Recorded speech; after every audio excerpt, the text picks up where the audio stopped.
नमस्कार, सुप्रभात. मी वृषाली पाटील बातमीपत्रात आपलं स्वागत करते. सुरुवातीला पाहूया टॉप 9 मोठ्या बातम्या.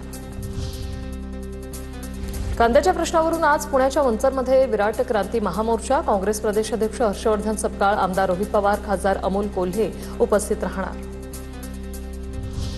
मंचरमध्ये मोर्चाच्या पार्श्वभूमीवर पोलिसांचा मोठा बंदोबस्त तैनात.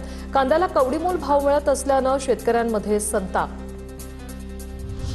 महाराष्ट्रातील विधान परिषद निवडणुकीला बंडखोरीचं ग्रहण.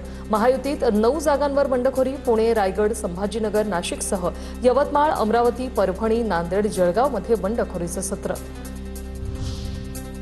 पुण्यात राष्ट्रवादीकडून विक्रम काकडेंना उमेदवारी दिल्यानं पक्षात नाराजी. संजय काकडे आणि अनिल भोसलेंसोबत अजितदादांचा वाद झाला होता. याच कारणावरून राष्ट्रवादीतील काही पदाधिकारी नाराज. पुणे विधान परिषदेसाठी पवारांच्या राष्ट्रवादी विरुद्ध अजित पवारांची राष्ट्रवादी. खासदार सुप्रिया सुळे काँग्रेस भवनमध्ये राष्ट्रवादीच्या उमेदवारासाठी नगरसेवकाशी संवाद साधणार. विक्रम काकडे आणि श्रीकांत पाटील यांच्यात लढत होणार.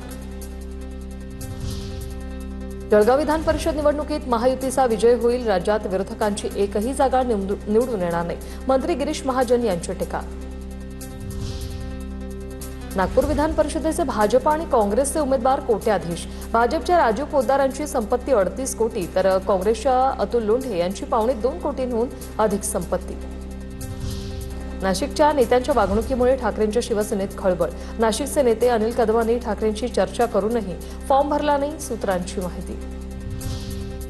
ठाणे शिवसेनेच्या रवींद्र फाटक यांचा अर्ज भरताना भाजप आमदारांची गैरहजेरी. गणेश नाईक, रवींद्र चव्हाण, केळकरांसह 9 आमदारांची अनुपस्थिती. नाराजीच्या चर्चांना उधाण.